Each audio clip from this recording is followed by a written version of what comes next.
Hello and welcome. It's time once again for I Didn't Sign Up for This. What are we talking about tonight? Well, Tim, I want to talk about kindness and being genuine with our fellow man. There are a lot of opportunities that I have had in my career and in my relationships with other people where I see either great examples of kindness or such an astounding lack of kindness that it floors me. And you know, the saying, you always catch more flies with honey than you do with vinegar. Well, that's true. And I think that there's an opportunity for us to talk about being kind in business. There is a great value in kindness and being able to manage kindness and compassion and empathy and still get a job done. I consider myself a fairly kind person. I have a genuine concern and caring nature for people around me. It doesn't mean that I want to bring them home and move them into my house and feed them dinner every night and support them or take care of them or any of those things. But I have a very kind nature. And I think that previously, in times where I was getting a job done in a corporate environment or at work, that kindness was considered a weakness. But we are evolving.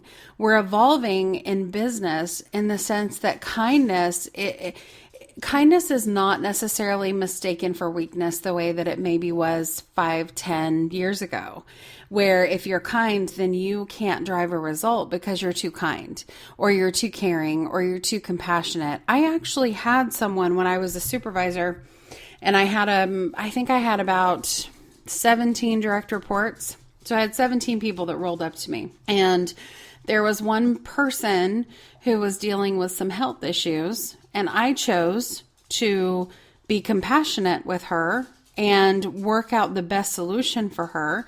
And the person that I reported to, this woman that I reported to at the time, accused me of caring too much for the people that reported to me. And it was an accusation. At the same time, my brother, my little brother, was diagnosed with cancer. So he was 25. He was diagnosed with brain cancer, the most aggressive form. This same woman pulled me into her office and told me, well, I've never had to deal with anything like that, so I really don't know how to help you, but I would recommend that you seek professional help as you go through this. And then moved into the things that I needed to achieve. So you know what I learned from her in that situation? What? I learned that I never want to be like her. I learned that I want to have a soul. I want to be compassionate and caring. And if there isn't room for that in a professional environment, then that was not an environment that I wanted to participate in.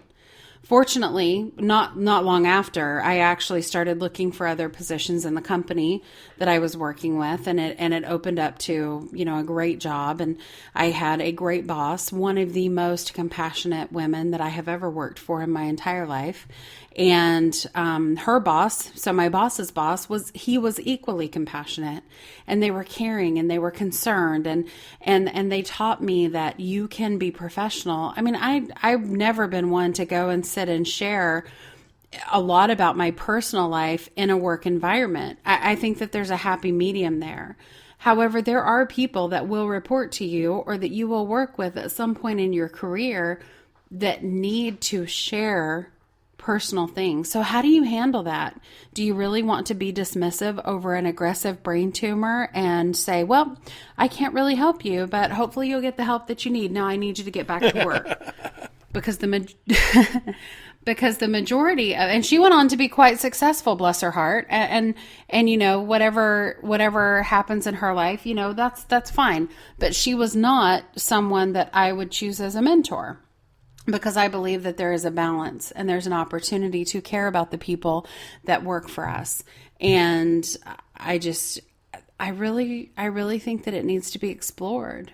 because the most valuable influencers that I have ever seen. I mean, look at Richard Branson. If you ever follow Richard Branson on LinkedIn, the majority of the posts, and we're talking about a very successful man with multiple businesses, hundreds and hundreds of people that report to him somehow in one business or another.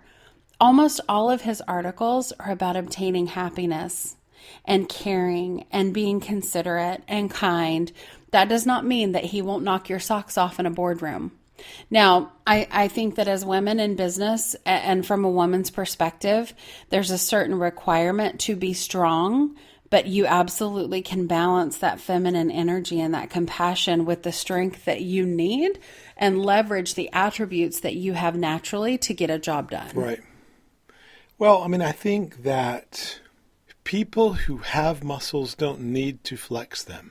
Oh, that's a very good point. And so I think this person that you've run up against in the past that has left a bad taste in your mouth, so to speak, was only behaving in that fashion out of a baseline of insecurity in her own job and in her own life. While it is fair to say that she probably didn't know the right thing to say, I can tell you, when somebody's suffering with cancer, there is not a right thing to say. That correct turn of phrase has yet to be coined. There's absolutely nothing you can say. You say, "Oh my God, I'm so sorry." And that's about where it stops. What can I do to help?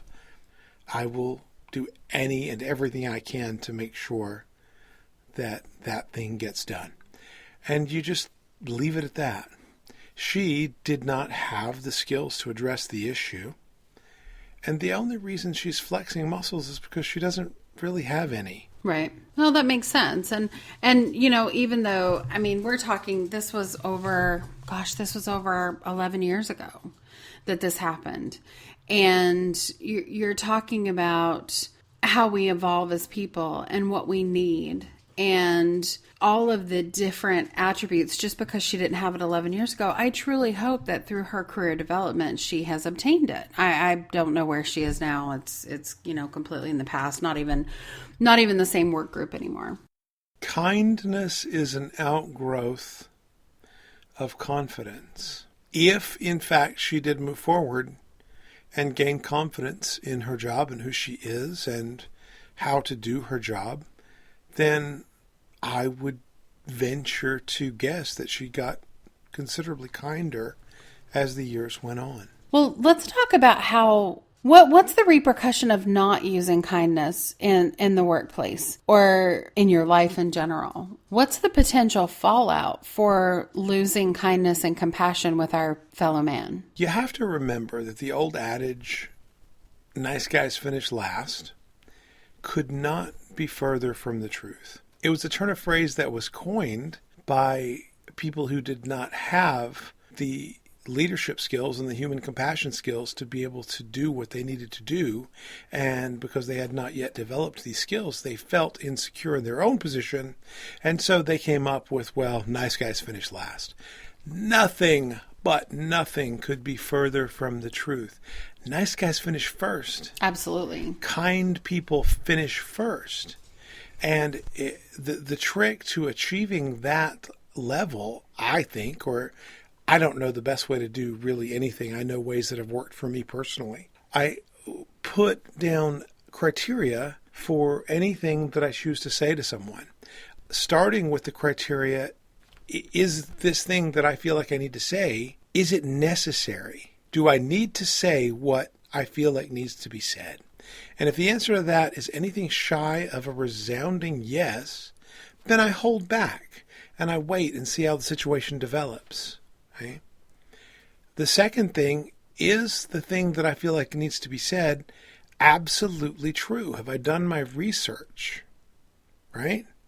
I mean, if I go to an employee of mine and I say, Barb, I think you might be having an affair with, Tom, and his wife works down in receiving, and this is going to get to be really ugly really quickly. Well, if I'm basing that on some kind of baseless hearsay, it's unsubstantiated, I've just heard a rumor, then that's something that's not absolutely true. And it's sure as heck not very necessary to say, right? And so is it necessary? Is it absolutely true? Maybe that situation works itself out entirely on its own. So is it necessary to say? Is it absolutely true? And then the third one is it kind? Is there a kind way to say it? And the fact of the matter is there's always a kind way to say it. You have to be able to differentiate between kindness and niceness. Okay? Niceness is a political word. Niceness is just, hey, I'm just going to be nice. Go along to get along. But just being nice does not accomplish anything. It just allows you to hide from whatever the situation is. Kindness, however, is a technique that allows you to accomplish great things, right? So if you're about to go on stage, you're about to do, you're about to facilitate a training, and I've checked the lights and checked the mics and the cameras are on and we're recording and we're going to be able to, really get some great material out of it or whatever. And you look at me just before walking on the stage with a great big smile, and I see the great big leaf of spinach between your teeth. Okay? Do you want me to be nice or do you want me to be kind? I would prefer kindness in that moment. Because in that moment, kindness is, come here. You got to get that spinach out of your teeth. I don't want you to feel bad, but you cannot go out there with the spinach between your teeth. Nobody's going to take you seriously. You're going to look terrible on the video, right? It's not going to work. And so don't confuse kindness, which is a great attribute, with just niceness, which is a political stance. Well, and I think sometimes our paradigms get in the way. If I believe that everyone is out to get me, or I believe that no one is truly concerned with my progression or who I am as a person or what I have to contribute, I will look for people to be mean as opposed to being kind. And that's what I'll find. Everybody will have an ulterior motive regardless of how kind they are. I had the opportunity not too long ago to facilitate a leadership development training. And in that leadership development training, there were all kinds of people from all kinds of backgrounds and all kinds of strengths. And there were people that were in there to have fun and learn new things. And then there were people that were begrudgingly participating, but yet they signed up for the course. And I'm like, it didn't make sense to me that you would sign up to participate in a course and then find the worst possible scenario. But that also goes back to confidence, to your point. You also have to love yourself. You have to be kind to yourself. And that absolutely starts within. You cannot project kindness on other people if you can't be kind and loving and forgiving to yourself. Kindness can be strong. It can be a powerful tool in collaboration, in partnerships, in any walk of life, whether it be business or personal or extracurricular.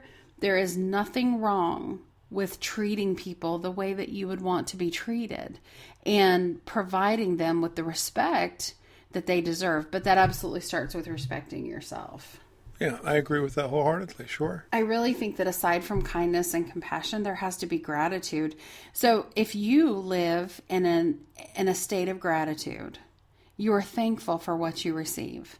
And that opens up the opportunity for abundance to flow through you. And you will receive more of what you're grateful for. And you will find opportunities to share that with other people. You cannot be grateful and negative in the same body. They don't work together. But how does that how do we incorporate that into business? Because I think that we do not want to be perceived as weak. And unfortunately, kindness and being caring has been perceived as weakness.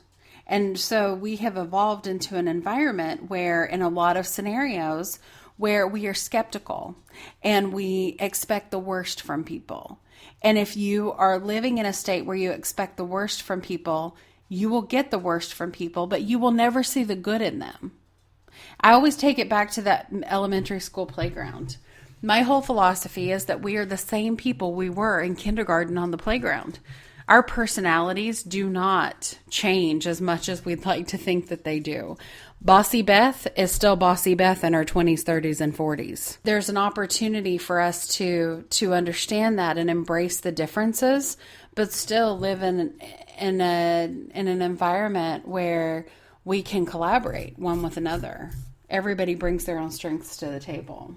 Right. And really, there are two different points there that you're making. To begin with, the notion that kindness and compassion and caring are somehow a position of weakness is just a paradigm that we've allowed to be projected into the culture of a workspace. And that has to do with decisions that you make early on when you're building a company. I can remember when I sold that last company, I had about 125 people, and I could, with the exception of about 4 people out of 125, I could fill out a genealogical chart that tied through family or relationship back to the first 5 hires I made. Okay, so the first 5 people that I brought on board were responsible for about 116 others. And there are 4 or 5 that found their way into that business by virtue of advertising, want ads or whatever, to come and work with us in that particular endeavor. And so the culture has got to be defined right from the word go in a company, or you have to go through a relatively arduous process called a culture change. And a culture can be changed, but it's a lot more time consuming and a lot more expensive than just hiring the right people right from the word go. Now, if you find yourself in a company or an organization wherein people generally hold the paradigm that kindness and compassion is somehow weakness, then that has got to be rooted out. See, here's the thing. Here's the thing that most people miss. Granted, if you own a company, you're at a C class, you're at a big corporation, whatever it is, but you're calling some shots, right? And you can see yourself being there for the next, if you're 45, you could be there another 30 years, realistically, if you really are just loving it, okay?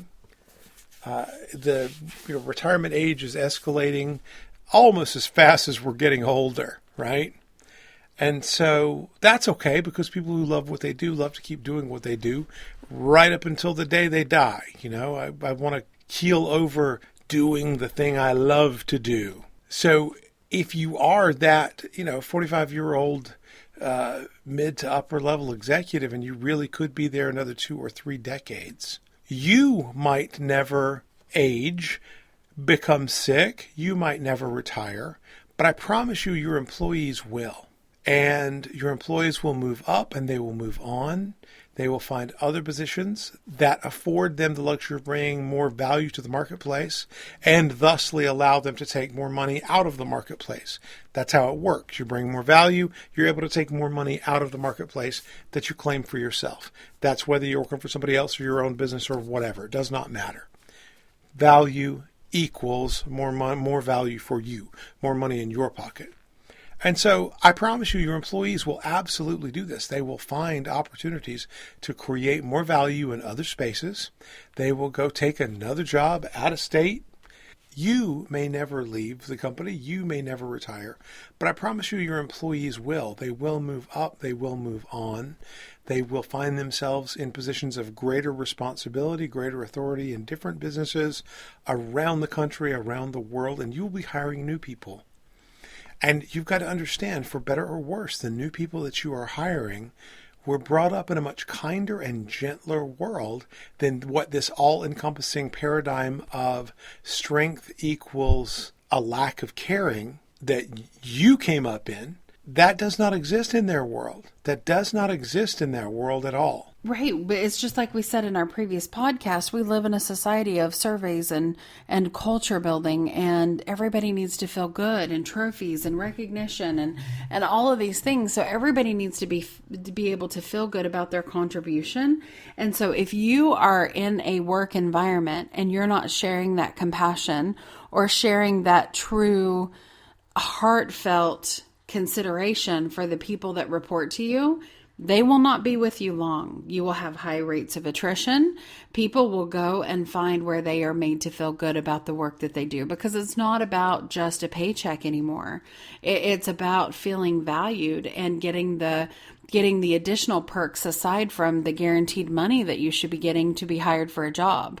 And so businesses are making that shift. You know, it's really interesting because I would say both of us have had opportunities to be in coaching environments for a very long time, yet we live in a society where there are big corporations, we're talking big business, that are bringing in life coaches. Right. They are hiring life coaches because it is a sign of the transition that's taking place from a cultural perspective. So not only do I want to pay my employees and give them good benefits, I want them to feel valued, because in turn that will increase my bottom line. That's right. Because they will work harder for me. They will make sure they will be more loyal. And so really, from a coaching perspective, it's our time. Right. You know, they're Microsoft, Zappos. I mean, I could name probably 4 or 5 more just off the top of my head that have hired life coaches. And so we're being hired to help facilitate leadership development and the full spectrum of feeling good about you. But I will tell you that if I meet with a client and that client feels the compassion and feels the support, and they go back and they recap, or they meet with their boss, and that compassion isn't carried over and it isn't continued, you will lose their loyalty. And it's funny because I talked today to a group of people about building their brand in a corporate environment and what it looks like to build your brand. And truly, I asked them which is easier, building it or removing it or demolishing it. And they said, well, it's by far, it's harder to build your brand than it is to lose it. And what is a brand? A brand is, you know, if you could say in one word what your brand is and how you deliver to the people that you work with, what would that word be? Well, I would put it into 2 words, and those 2 words would be fulfilled promises. Oh, I like that. I like that. Because what you're doing in any company, in any brand, is that you are proposing value. You're making a value proposition. In exchange for your hard-earned money, I will bring this level of value into your life through whatever means or methodology. Okay, maybe that's education, maybe it's a full belly, maybe it's less achy muscles, maybe it's children who sleep at night. But I'm bringing a value proposition to you. I'm telling you that your children will sleep better at night because of sleepy time chamomile tea. Come get some, right? That's the value proposition, okay? Right. And so if I cannot fulfill that promise, then I do not have a brand. And it's like I've always said from the stage, you can spend years upon years being Johnny on the spot, incredibly punctual, on time. You will never be known as the on-time guy. But you show up late to one critical meeting one time in a career ever, and you will always be the late guy. Well, and that goes back to branding. Right? And that's branding. So, that's branding. That's why it's such a difficult business. That's why branding is so incredibly important, and that's why it's so incredibly difficult. Because you have got to fulfill your promises. Now, we live in a world where you can sort of lose a little piece, a little snippet of the market and still be okay. Although with the advent of social media, even that's going away.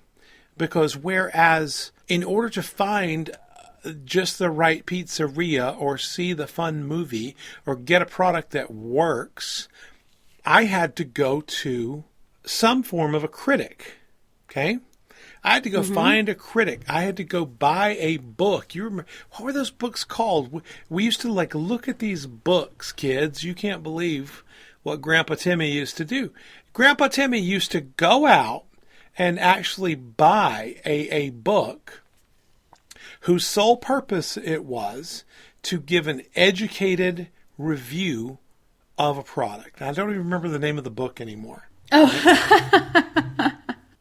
But we would go buy these books or get them from the library and say, oh, I don't know about this new Honda or this new Toyota, this new Chrysler, whatever. I'm going to look up some of the reviews. Whereas now it's literally in your hand on your phone. And I'm getting reviews. Are you talking about Consumer Reports? Yeah, Consumer Reports type of stuff. Yeah. Not just the magazine, though. There used to be a book out that you would buy. They would do one annual book that was a review of the top, 10,000 products or whatever. And we would go and like look through and look for not just an opinion, but an educated opinion, right? Yeah. And of course, now we live in a world where all of that's right at your fingertips. And not only can I get an opinion of whatever this particular product is, I can get an opinion that is likely my neighbor down the street, or certainly someone who knows my neighbor. Well, no, like you can ruin a business. You can ruin a business with a review. I mean, it takes a couple Yelp reviews and that business is going under.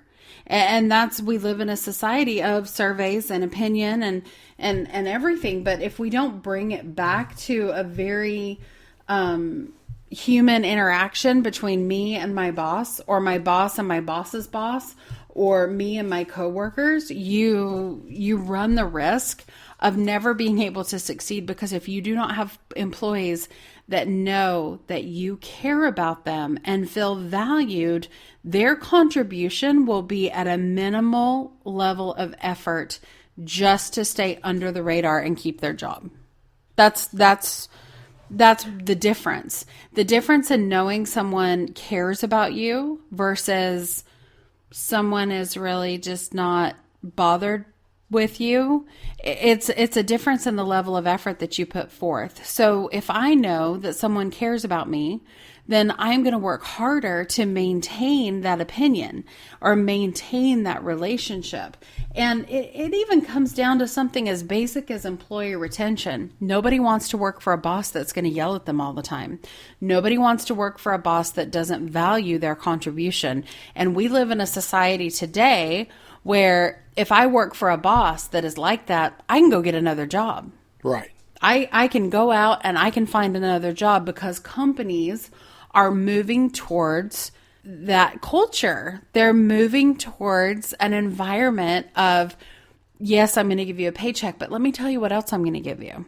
I mean, there are companies that have unlimited vacation. They just trust that you're going to use your best judgment. Uber does that. I know someone who left one corporation and went to Uber, and that was one of the benefits he told me about. Well, they have unlimited vacation. There's no set vacation time. You can take vacation when you need it. So, I mean, and there's also a level of stress when you work for someone that you don't feel like values you. It's human nature to try to prove yourself. And if you feel like you're not valued and you feel like that compassion isn't there and that genuine concern isn't there, it increases your stress level. You cannot maintain a calm and stress-free environment in an arena where you feel undervalued and underappreciated. And people show appreciation through kindness and compassion. No, I mean, I agree. I mean, you're preaching to the choir. I absolutely am a huge believer in this whole notion of having a corporate culture that is very much like a family culture, a family dynamic, because that affords you the luxury of being able to do some pretty incredible things without just throwing money at your problems. I mean, I have seen and tried to train sales floors. You know, most of that sales training that I did back in the day was to these independent sales floors. Believe it or not, back in the day, you could pick up a phone, dial 10 digits or so, and somebody would pick the phone up on the other end and say hello and talk to you, right? So, this goes back 10, 15 years. But that used to be a thing. I mean, it's just really not a thing anymore. Now, the only numbers we have for people are their cell phones. And the first thing we do is look at our cell phone and go, 702, who the hell is that? Right? That's so true. I don't know who this is. God, the nerve to just call me. How can somebody just, man, this is just the nerve, the audacity to think that you're just going to pick up the phone and dial my number and expect me to pick it up on the other end when I don't know exactly who you are before you call, right? Okay, welcome to the new land of is, boys and girls, because that's the land you live in. You want to try to get some stuff sold? You want to try to build your company, build your brand, move product out the door? It's not going to happen by dialing somebody's phone number, because best case, they don't answer. Worst case, they jump on, some website like, 1-800-WHO-CALLED-ME and talk about what a horrible person you are in spite of the fact that they haven't talked to you. And so short story is that business died. Now, luckily, I sold out before that ever happened. I mean, that it was still a thing. It was still thriving. It was doing really well. And, I got an offer. I sold that company. That's cool, right? So, I landed. I did okay. Kind of landed on my feet with that deal. But that world has changed immensely. And it's just continuing to go further and further and further down that rabbit hole. It's hard to get a hold of somebody. I mean, you can get a hold of somebody who's, maybe, no offense, but somebody who's over, 70 maybe, or hanging out at home feeling that overwhelming drive to actually pick up the phone just because it's ringing. Nobody else even has home phones. Right. Nobody else even, I pay $50 a month to have a completely separate phone number that goes directly to my house. That sounds ridiculous. That's funny because I was at a friend's house. Oh gosh, it's been a couple years back now. And she and her boyfriend actually had a landline for some reason. I don't know if it was for DirecTV or some kind of cable or whatever it was, but they actually had a phone line. And I remember sitting with her one night and she's like, "What's that noise?" And I was like, "I have no clue." And it was the phone, it was the landline ringing. Somebody had called the wrong number, but because they never used it, she didn't recognize the sound of the phone. Right. Could not even recognize her own ringer on her phone. Right. Because those days are gone. It's so funny. Yeah. Yeah. And there are a handful of people out there in the world who, for whatever reason, have a quote-unquote landline. But the overwhelming majority of the people, at least in the first world, they're using a cell phone, right? They're picking up a cell phone, and the first thing you do is you don't answer the phone. "Hey, it's me. How are you? Who's this?" Hey, what are you doing? I'm so excited to have somebody call me and try to sell me something. This is awesome. Tell me about the benefits of your product. Right? That's not what we do. We look at the phone. We see an area code we don't recognize. We roll our eyes, and we get offended. Our space has been invaded now because someone dialed our number, a number that we don't even remember leaving or registering with someone. We gave no one permission to dial this number. The whole telecommunications industry has become very, very personal because it's not 2 or 3 or 4 or 5 people living in a home with one great big shared number. I remember 40 years back, 35 years back, picking up the phone at my grandmother's house and listening to the neighbors' conversations as a boy, right? And I tell my kids that, and they're like, "What are you talking about?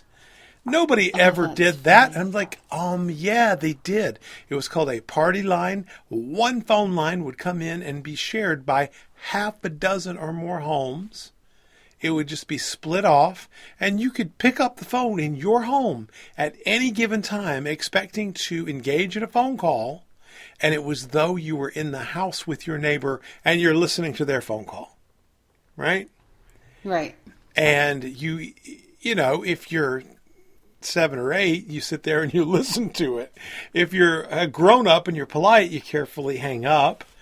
Okay, so the party line went away because the phone became a little bit more personal when each Right. individual home had their own private line.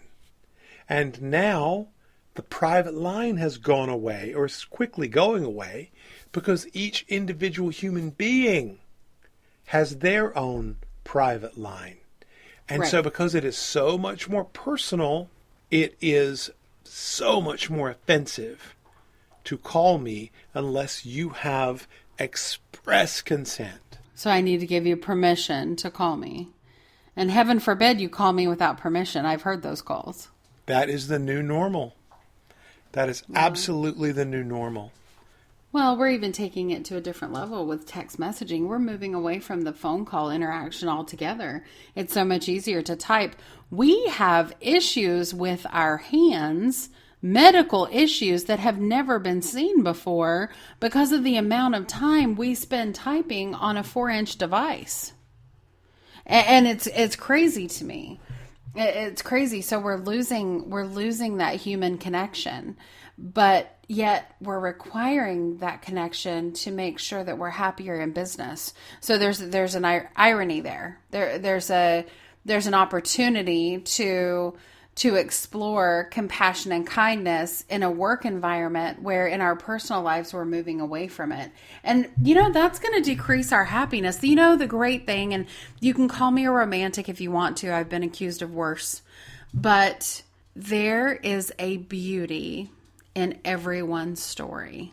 And I have spent my entire life, I remember being 13 or 14 years old and people watching on Hilton Head, going down to Harbor Town and watching people when they'd come in and wondering what their story was. And I get that from my mom. My mom and I had that conversation when she was in town because we were talking about energy and people and interaction with people. And she asked me if I had ever done that. And so it became very clear that I got that from her. And that's something that I love about myself. But everybody has their own story. They have had moments of sheer dismay and heartache. And they have had moments of complete joy and happiness. And you cannot lose the human element because the minute we move away from understanding that everybody has their own story and it becomes a me versus the world type scenario, you will create paradigms that will actually be barriers for your own progression. And I don't know that everybody can come back from that. I remain unconvinced. And I'll tell you why. Because I think that the medium has changed. Not the craving, not the dynamic, not the behavior. It's the medium. Everything that you're saying was said about the printed word when that became popularized with Gutenberg. We're losing our humanity. It's going to destroy us. When in fact, I don't know a single person that if I ask them, have you ever picked up that book and read, and you're into chapter 6, chapter 7, hearing someone's story, whether it's an allegory or it's an absolute nonfiction, this is what happened to me, and it brought you to tears. I don't know a single person that hasn't happened to. It's a change. It's a shift in the medium. You don't need to sit in front of me and tell me the story anymore. Humans will find a way to be human. They will absolutely find a way to be human beings. And so we have this digital medium that is considerably more efficient and considerably less connected in the way we've come to define connection. There is no greater connection in the human experience than, perhaps the sexual connection between, spouses or a significant other, what have you. And maybe the other end of that spectrum is the connection with a parent and child kind of thing. Mm-hmm. And that seems to require human touch, human breath, eyeball to eyeball. It's very intimate, very intense, right? Mm-hmm. But absent that, I feel like we can get pretty much everything that we've always gotten through the digital medium. That sounds terrible. Well, then text me a hug. And that's a good point, right? That's a good point. You're absolutely right. That's a very good point. But I think what you give up in physical contact and physical presence, you gain through sheer efficiency. Well, and I have some concerns, and I see your point, but I have some concerns because when I go to a restaurant, I don't see people sitting around the table ignoring each other with their nose in a book, right? So there's a difference in the written word in the sense that it's going to detract from the interpersonal relationships that I have versus put your phone down. Put your phone down and look at me and talk to me. I went through that. My nephew lived with me a while ago, and it was so frustrating when I would try to talk to him about something and he would be in his phone. And so the whole time I was trying to talk to him about whatever it was, whether it was school or, maybe I was giving him my advice or maybe he was in trouble, he would have his nose in his phone. And that's the norm. And so finally I said, there were times where I said, you know what, put your phone down. I'm going to put my phone down, turn it off. Just turn it off for half an hour. We're going to watch a show, or we're going to sit and talk, or we're going to, cook dinner. You're going to help me cook dinner. And that worked really well, but it was a constant need for reinforcement. So I see the point, and I understand that the concept of, this replacing our human interaction, I don't think it will replace it completely, but it absolutely has changed it. Because I grew up in an environment where there were books around all the time. We read. I have a library of books today. I love collecting old books and going to used bookstores and things like that. But I also know when to put the book down and to choose human interaction. The problem is that the phone becomes such a second nature.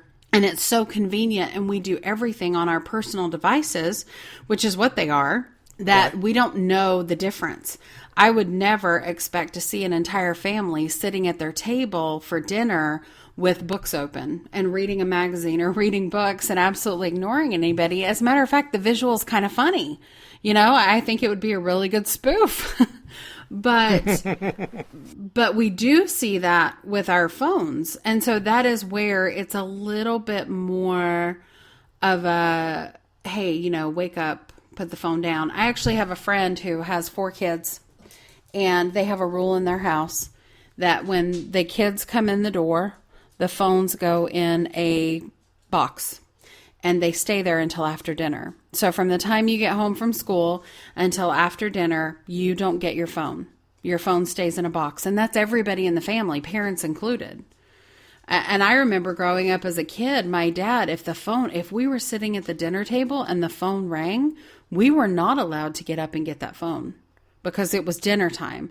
And so there are measures that we can put into place to combat the impact of having these personal devices. I really believe that. I do think it's slightly more of a threat than books or the written content. Only because that's your paradigm. Well, yeah, I mean, you may be right. That's absolutely a belief system that I have.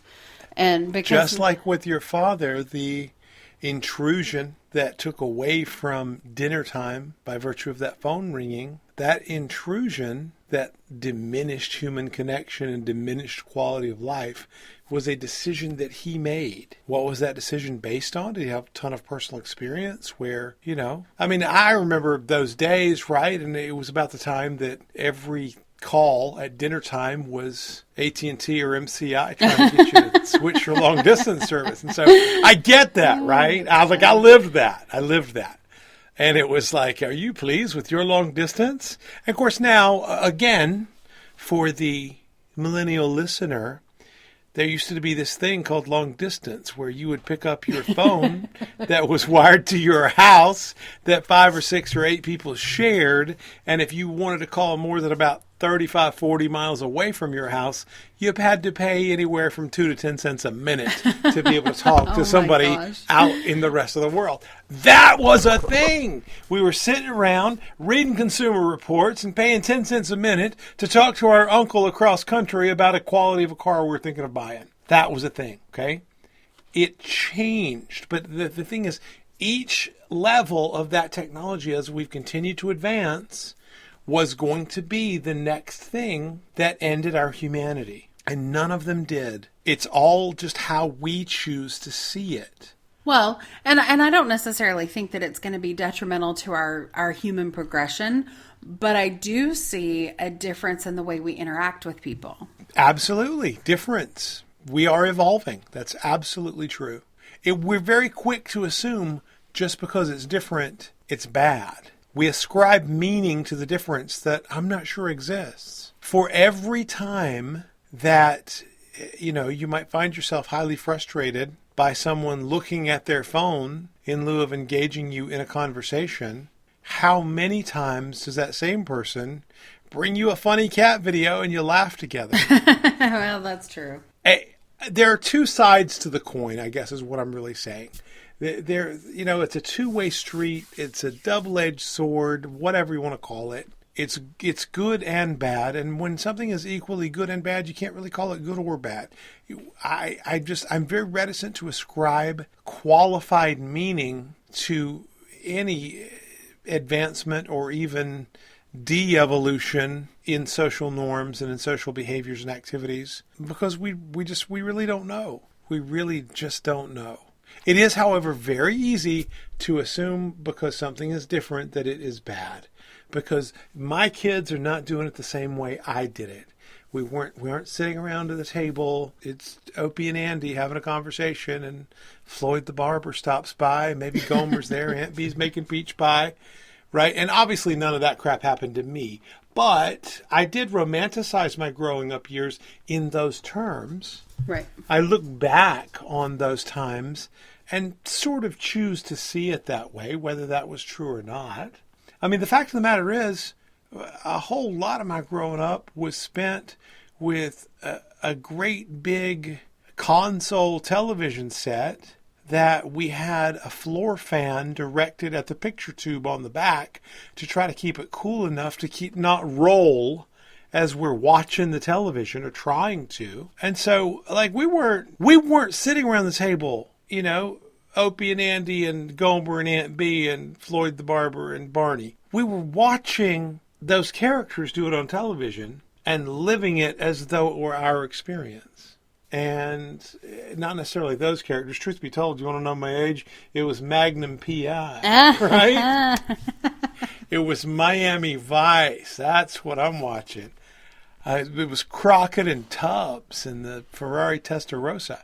Nonetheless, we have been absorbing this information, and it has been coloring our lives for a very long time. And so it's just really hard to know what's good and what's bad. The old stuff is always the good stuff, and the new stuff is kind of always the bad stuff. Oh, I agree. I remember when Quiet Riot came out with an album, and my mom absolutely refused to buy it for me. And I can't even remember the name of the album now, to be honest, but I think I was in 8th grade, and she was like, "That is the devil's music." Well, I heard one of their songs not too long ago, and I just had to laugh because comparatively with what we hear today, or what we even heard 10 years ago, that was nothing. I mean, it was slightly annoying. And that's when, I know I'm getting old, but it was just so funny. So I get that. And I get that that's something that happens in every generation. As long as you can find a balance. And really, it's so important to treat other people the way that you would want to be treated, regardless of what generation or what medium you use to express yourself, or, what you're doing around the dinner table. There is always room for compassion and kindness. And if we become a society where we lose compassion and kindness, we lose a part of humanity. Amen. Sounds like a great place to kind of bring it full circle and wrap it up. Ultimately, if I am sitting there at a table, or one of my children is sitting there at the dinner table, swiping through the phone, watching funny videos, or Snapchatting their friends, or looking at the latest Instagram meme, or whatever it is, and they look up at their sweet, kindly, tired old father who just wants to hear how baseball practice went, I'd like to think that that person, or me, if I was in that person's shoes, would have enough kindness and compassion to turn it off and put the phone down and realize that this other person, it doesn't mean it's good, doesn't mean it's bad. It just means somebody else wants to connect in a different way. And you have got to be kind, not nice, kind. I think that's a great place to land. I think that it's very important. And so I agree with you. Wow, that's surprising. Well, if I don't agree with you, you'll just edit it out. So. No, I'm not sure it's that bad now. No. Well, in the event that we agree, I think that is a sign from above that we should, in fact, just call it right there since we're in such a happy space. All right. As always, thanks for showing up. Thanks for giving us a listen. Contact us if you have any questions or comments. That's always interesting to get feedback from our loyal listeners. All two of you. I'd love to hear what both of you think. Oh, you know what? You start where you start. That's just life. You start where you start, right? Right. Very good then. So, signing off, I feel compelled to say, dream your life. And live your dreams. Very good. Talk to you next time. All right. Bye-bye.